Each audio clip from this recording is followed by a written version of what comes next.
there, and to there, and to there.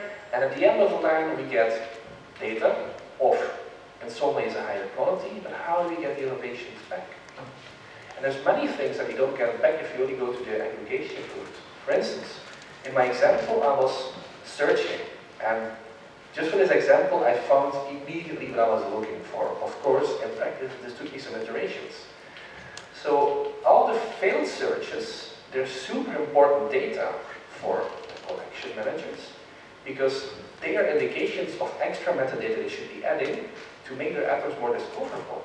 But this is, for instance, data that we never see, because all those failed searches happen at the aggregator, and we never get the information back. So a lot of information, a lot of innovations that happen at the aggregation level, they're great innovations, but if they don't flow back to the individual institutions, there's not much benefit for everyone, is there, right? Especially given that sometimes processes are quite iterative. So we keep on sending and sending, but if we keep on sending the original data, just the whole process happens again, and we're not closing the loop, is a point I want to make. So this is a story of where there's definitely benefits of bringing things together, of doing aggregation. Doing things centrally gives you a bigger view, so there's quite some things you get in a bigger view that are much harder to do. Another aspect of that is the source of truth, because as we've seen in the example, what we're doing is essentially the Google principle. We take our eggs, we put them in somebody else's nest, and then trust that good things will happen. And of course they're doing their best, but there's so many eggs being put together in one basket that it's quite impossible to do good for all of them. Let's talk about source of truth. Actually, I'm going to take a totally different example here, just to open your minds on how big a problem this is. I'm going to take my own metadata, because it's very small metadata, but it's very striking at the same time how fast I'm losing control of that data. So I'm a researcher, I write publications, and they end up in archives and so on. I think you know the drill.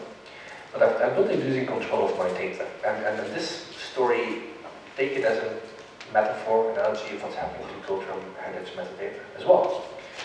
So normally, you would assume that the one source with most information about the publications that I have, that would be me, because I know exactly what I'm writing, hopefully.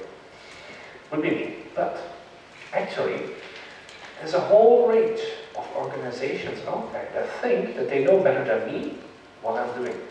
And that's very striking, very striking. And we're talking about data that's very homogeneous here, right? I mean, all publications have a data, have authors and so on. But still, it gets quite dramatic. So let me show you, just as an example, how bad it's getting. This is my profile in Google Scholar. The numbers you see on there, they're not fully correct, and they're different from the numbers that you see on ResearchGate. And by the way, those profiles that you'll be seeing, I didn't create them. They were created for me, quite automatically. The numbers you see there are different from the numbers on academia. They're different from the numbers that you see on Mendeley. On Mendeley, I actually exist 2 times for some reason, even though I have a quite unique name. DBLP also has a record for me. Again, it's incomplete, there's mistakes in there, the numbers are not the same. There's a record of ORCID, which is the aggregator, which is trying to bring everything together, but even they don't have the full story of truth. Fortunately, there's one institution, but unfortunately, they also have the wrong numbers, despite me trying to correct them a long time. You would think, but no. But then, of course, there's also Microsoft. On Microsoft, I have 11 profiles, none of which I created myself. All of which are completely different. So this is me losing control of my data, and this is just my data. I mean, who am I, right? So the frustration there is that I've been publishing my own metadata, sometimes even before some of these websites were created. I've been doing this for 10 years, some of them only exist for 5 years.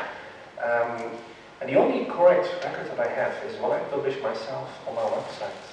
So I call myself the source of truth for this kind of data. I'm sure, I'm happy for all of you to have copies of that, but link back to the correct record, which is one that I give you, I can give it to you on a silver platter. So I have a page for all the publications, and I want one page for each. It's full of semantic markup, there's link data in there, and so on, and it's on a CC0 license. So if they want, they can just use it. So this is my website, the core publications are on there, and you can use Sparkle queries over that. It's all link data. So it is following the rules of the art, so to speak. Now, there's quite some colleagues that ask me, like, why are you spending time on keeping your own publication record while Google Scholar and all the others are doing it for you? They're doing it wrong. Right? They are doing it wrong. It's incomplete, it's incorrect, it's inconsistent, sometimes even within them themselves. Right? And I don't have the time to correct all of these and keep them synchronized because they just do whatever they want. And they will mess it up anyways, even if I try to do it. And sadly, that's the truth. So what I want to be the source of truth.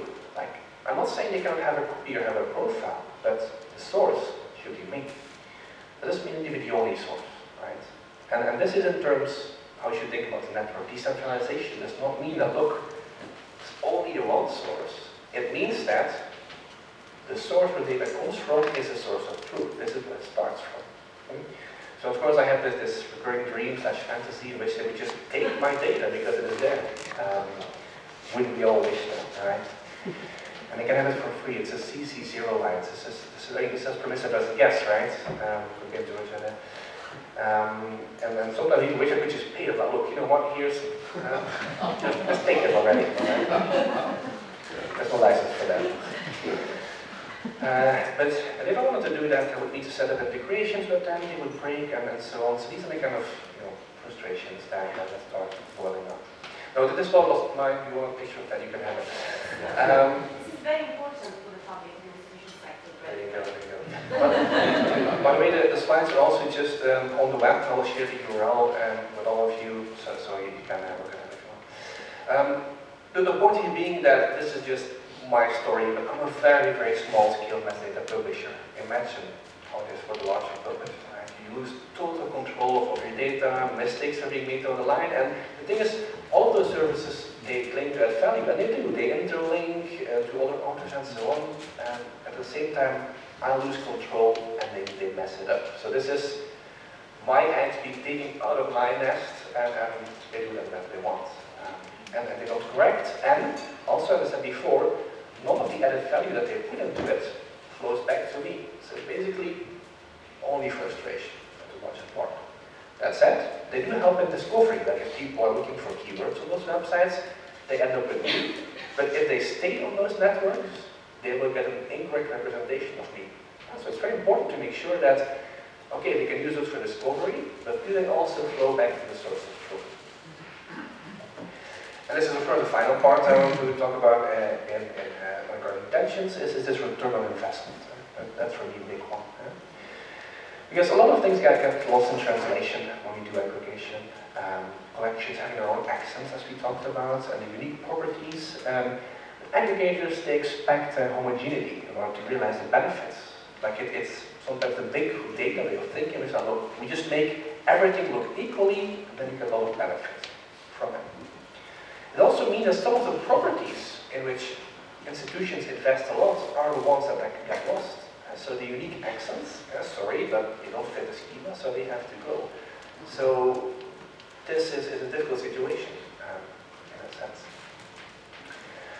So the fundamental question is, and this is independent of centralization, decentralization, what do we get back from aggregators? Because there is room for a mutually beneficial relationship, but just thinking very unidirectional today.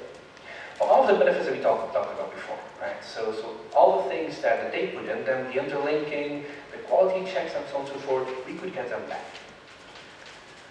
But we also have to see what flows back to producers. So the improvements, do you get them back in what form? Do you get them back? Can you reapply them? All the new connections, all the new links that were made, do you get them? Can you do something with them? And also all the additional data that can help you improve, because there's a bit of the irony. If somebody makes a search on an aggregator and the search does not match, I will never hear about it, even though this is exactly the thing that would make my collection better and make the aggregator better in turn. So everybody loses. It's not just by flowing back, it's not the aggregator protecting their data, they're also losing. So closing the feedback loop is very important again. All those feedback that we're missing, and what are people looking at? And because if people are browsing and aggregate, like, what is interesting to them? What are they missing? And that's feedback we don't have. What kind of fields are important to them? That they're searching for, what doesn't match? All those things are currently quite open questions. And this is knowledge that will let you improve your data and the experience of people using it. So the fact that we're missing out is actually too bad. Right. This is about the tension between centralization, decentralization, and then publishers and aggregators. Let's now have a look at the solid technology that was mentioned quite a couple of times already today. First of all, very important to realize that decentralization or centralization is not a black and white story. And to explain you all of this, I will be talking about social media. You could be thinking this is a weird example, but actually this is the origins of Solid. So the Solid project originates with personal data. So I'll explain to you as it has started, but the principles also apply to other data such as cultural heritage metadata, of course. So I'll start the explanation from the very narrow perspective of personal data, and then together we'll make it much broader into cultural heritage metadata. So as I'm talking about social media, in the back of your minds, keep your projects that you're working on and see if you can translate the concepts into that. For social media, there's also quite a different scale if you look at it. So for instance, what we're doing today is basically one conceptual space for all people on the planet. Right? So let's say Facebook or Twitter, this is conceptually one data space in which all data from all people in the world is being pumped. Right? So when I talk about data spaces, I'll use different words: data space, data vault, data pod. They're all the same thing. Conceptually, it's one space in which data is being put. Now, you could go a bit further and decentralized. For instance, there's Mastodon in social media. So Mastodon is like Twitter, except there's not just one server or one company where things are. There's 1,000, 2,000 servers spread across the globe, and you can choose which one you join, but you can still interact with people on different servers.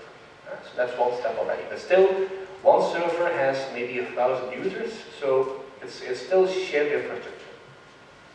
If you look at Solid, the space that Solid is thinking about is one pod, one space per person. So what Solid is doing for personal data basically is saying, look, every person in the world should have their own data space. And they should be able to put it wherever they want. So this is where Solid starts. It's a concept of a personal data vault. You could even go further and say, no, people don't have just one data space, they can have multiple spaces. You can have a space at home, at a company, at a university, and so on. So this is what we're talking about here. That is all those variations. In cultural heritage terms, is there going to be one aggregator that will conquer them all, or will we each have our own very small things or something in the middle? And how do these things connect? So that's the story. Now, Solid is the idea of having one space each. So be the person, be the institution, we have our own spaces. This is the concept. So let's again start with the social media way of thinking of how it works today. On social media, this is a view that you're quite familiar with. This is a social media post. Now, the thing is that today, all the pieces of data that create this view, they come from one place. They come from Facebook, they come from Twitter, they come from one place. And this is the aggregator basically. However, if we change along the axis of decentralization, if we say no, every person, every institution gets their own data space, then suddenly a view like this one will have data from a lot of different places combined together. Simply said, if I have 1,000 friends, there could be data from 1,000 places, right? So if this is my social media post, the profile picture would be stored in my data space. The text would be my data space. If someone in the audience, if you react on my post, this reaction is yours, it's stored in your data space. If someone reacts to your comment, it's stored in their data space. And even a piece of data as small as a like. If you say, I like this post, well, this like is yours, it's going to be stored in your personal data space. So if you go decentralization all the way out, this is what we're thinking about. Like data will be where it belongs, so to speak, it will be with the source of truth. Like all data that you produce is stored with you. As simple as that. Now that's a simple idea with quite some consequences.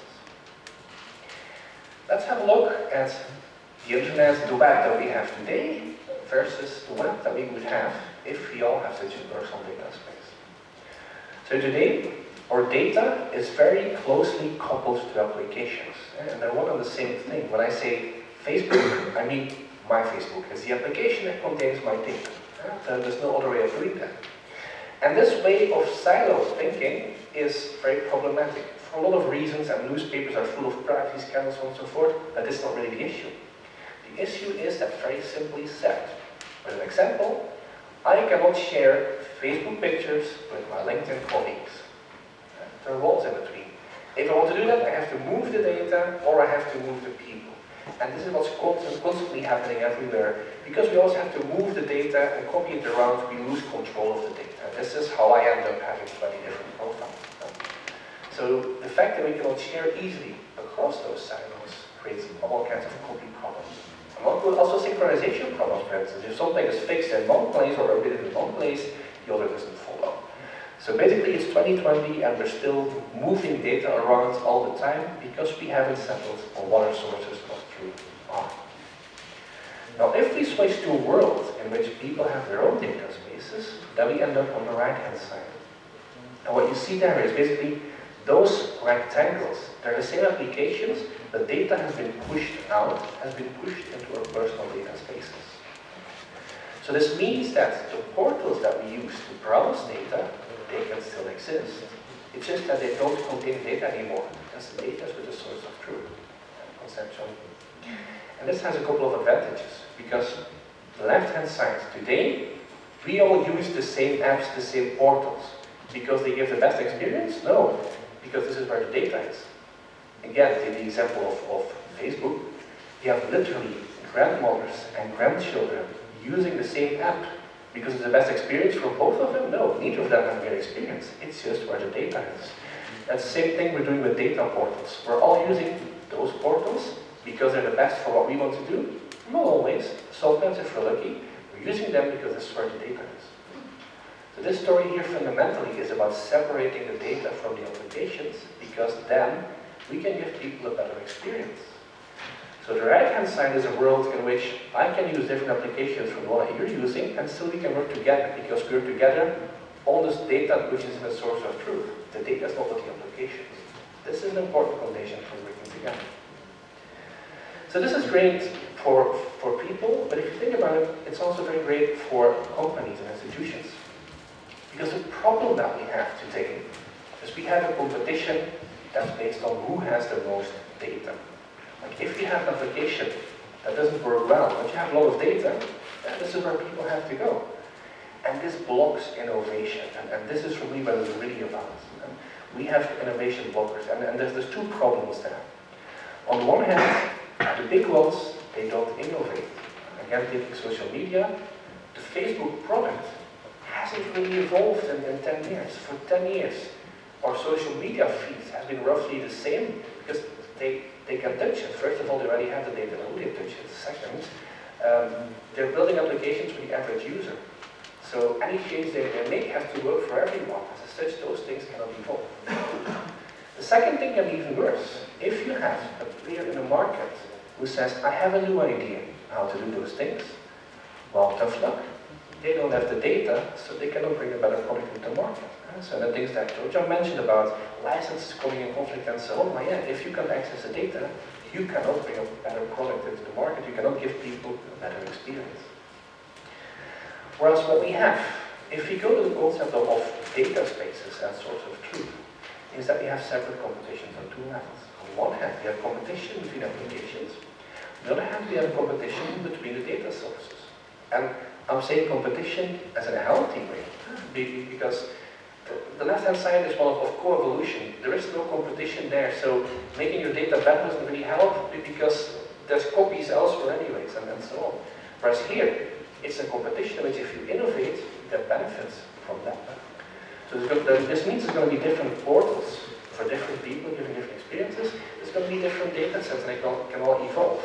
And whatever they do benefits the end user. So we don't have this coupled innovation anymore, we have separate innovation. And this is important for the data, also for the user interface that give access to the data. So this is to me what it's really about. So this is a very, very high level view of what the technology does. It's about sources of truth, it's about separating data from applications. Now, this very simple idea has quite some consequences, which is what I aim to explore in this last section here. So let's talk about what kind of network arises when indeed we start separating data from applications. The first thing we talk about is about how agreements happen in such networks. But actually, I think I skipped a couple of slides there. Let me just see if I can get them back. Because as the introduction, I made a couple of extras, but F5 is not really to help me here. Just 1 second. So you see computer scientists struggle with technology. Yeah. That's great. Yeah.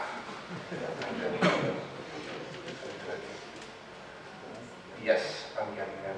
So this is what I want to talk about. Because I've introduced some theory about how things get separated and so on, but really, fundamentally, what is solid in all of this, right? Because is this solid and the next killer app that's going to rule them all, and not far from it.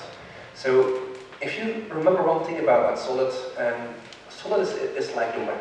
Like the web is not a company, it's not a platform. It's many things at the same time. But fundamentally, the web is about making things work together. And the fact that the website works on a computer, on a mobile screen, on a tablet, and so on. And this is what it's really about. So it's about making things work together on a very long time scale. And just like cultural heritage is also a long time scale, so we cannot afford to think in terms of 2 or 5 year solutions. Literally, websites built 30 years ago, they work on our smartphones, which weren't even invented back then. So it's this kind of working together that we're thinking about. So solid is a set of principles for making things work together, very abstractly said. And solid is pushed by Tim Berners-Lee, the man who invented the web. So this is the same thinking that's behind the web, like making things work together on a longer scale, but instead of applying it to web pages, we're applying it now to individual pieces of data. So first of all the things that Solid is not. Solid is not a company, not an organization, it's not just software, it is like the web. It's a way of thinking about data on a worldwide scale. What is Solid then? Well, Solid is an ecosystem. It's also a movement, it's also a community. Let me explain. It's an ecosystem in the sense that it's foremost a set of standards. So on technology level, it's standardization. Again, this is just like the World Wide Web. So the fact that we have standards is the reason that a website works on a computer, on a smartphone, on a tablet. This is driven by standards. So Solid is no different. It's all standard-based. And in fact, we're just building on top of the standards of the World Wide Web. So Solid is not a new technology stack. It's just, let's take what exists on the web, let's take what exists within linked data, RDS, Spark, and so on, let's bring them all together, and do this in the right way. The right way being, let's not do this one-directional flow of bringing data to a central place. Let's use those technologies to make sure that we can all keep data in our own spaces. So this is fundamentally Solid, a set of standards to make sure that we can keep data in our own spaces based on existing technology. It's also a movement in the sense that we want to shift the way that apps are being built today. And because right now, we're all building portals and applications in which data is very tightly integrated. But, as we discussed before, this has quite some drawbacks. So we have to be prepared to have a different relationship with data. So not keeping data very tight for applications, but having a much more loose relationship that enables the same data to be reused across different applications. And finally, just like the web, it's also a community of different people, companies, organizations trying to build this together. So these to me are the important things. So I'm not here to sell you a piece of software. I mean, I could be in a one or two, just like I can sell you the web. It's a mindset, it's a way of working, it's a way of using standards in a meaningful. Now, what is technology, on the technology basis speaking there? So we have a solid server, and it acts as a data space and stores and guards data. A solid server is just like a regular web server, which means you can do the same things. Like you can have a server with a big company, with a small company. If you want, you can have it on-premise in your own institution, even your own living rooms. It's just a normal web server. There's no magic there. The difference being that we have support for linked data built in very deeply. So it is a web server, but instead of on a page level, it works on data level. There's also access control. Maybe this is less relevant here, but still. We have things like licenses, we have also intellectual property, so it might be the case that some images, for instance, cannot leave a certain server. So all of these things are also possible. Right? If we're talking open data, this is less relevant, but of course, license-wise, open can sometimes be a tricky story. It is application agnostic. So I am storing data in such a way that it can be reshaped in many different ways. And this is different from the web, because the web gives you a web page, and a web page is going to be viewed in one way. Like two pieces of data are woven together in one view, and this is the one you get. This is different because Solid works on data level, so it gives you basic facts, which an application builder can recombine into specific views. But if you have to think about it, it's like a website. By any means, it's the same principle. A web page you open on your mobile, on your laptop. Instead, there are pieces of data that you can open in different apps. But the metaphor is the same thing. So when you're in doubt about Solid, think about the web. And that's a very easy method. Now, what is the status of this whole Solid project? Is this an idea? Is this research? Is this... So let me help you with that. Solid started as a research project at MIT, so this is where it originated. That said, it's not just about Solid. Solid builds upon a whole tradition of the web, which are all proven standards. It also builds on a whole tradition of linked data technology. So when people ask me, how long have you been doing Solid? I always answer, it depends. Like, since 2-3 years, I'm sticking the name Solid on what I'm doing, but actually we've been working with data and linking data together for quite some time. So a lot of activities happening around linked data, you can also frame the Solid label on them. Right? We're not very sticky about terminology. Again, Solid is using the web and linked data in such a way that we can keep all our own data.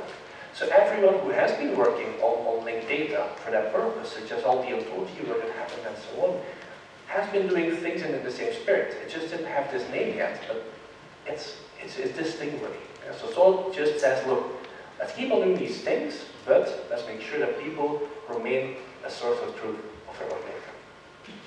Now it's more than just research. So Tim Berners-Lee has also started a company in the whole Solid ecosystem. And now you could say, well, this is easy, so you know, there's a whole web, and I'm going to have a company taken over. Of course, that's also not going to happen. The thing is more that if we want all of this to work, and this has been a problem sometimes with the semantic web, we have to have a new business model.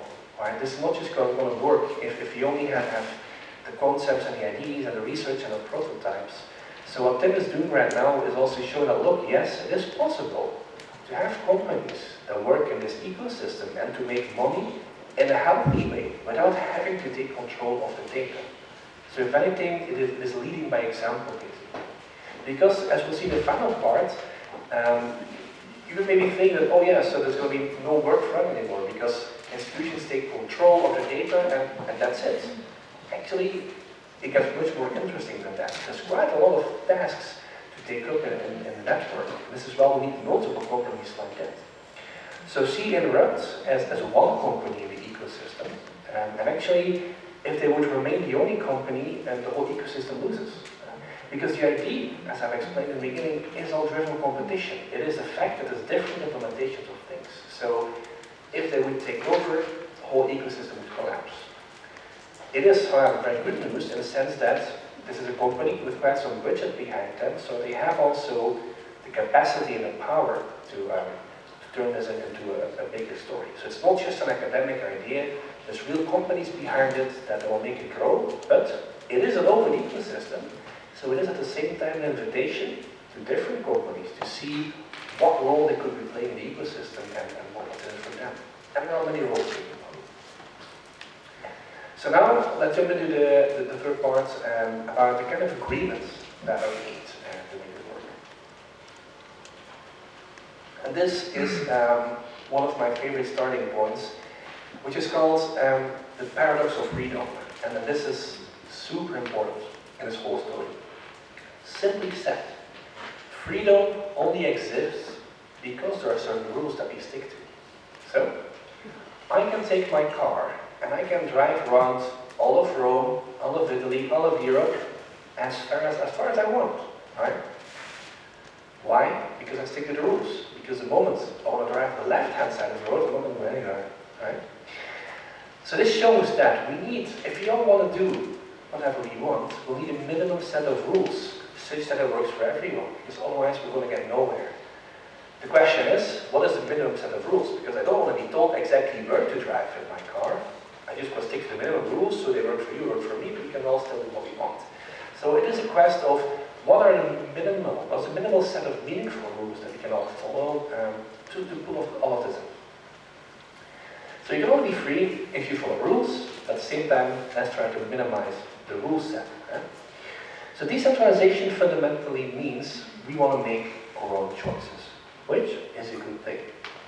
But we have to agree on some basic things, or otherwise nobody will see the result of our choices. Like if you all use different ontologies, well, okay, good, you've got choice, but then I don't see what you've done with that choice. It doesn't make sense.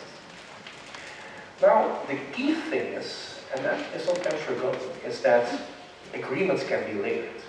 Because if we all have to agree on everything, it's going to move very slowly. Because then you're moving at the speeds of the slowest, if you wait on everybody's agreement. There's a very small set of things we all have to agree on. So think cultural heritage, we have to agree on how to give things names, how to assign authors to things. I think those are basic concepts that we need to agree on. So this is a very small set of the basic rules.